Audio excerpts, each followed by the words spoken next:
আজকে আপনাদের একটা জিনিস দেখাবো, হয়তো আপনারা জানেন কি না। এটা সৌদি আরব।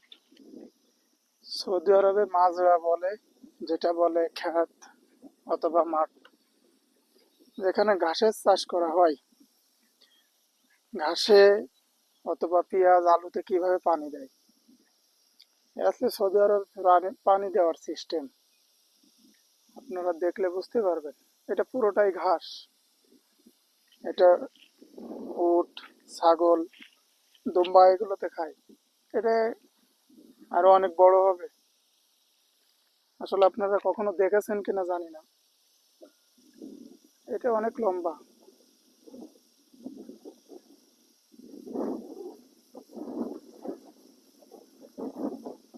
আসলে দেখতে অনেক সুন্দর লাগে।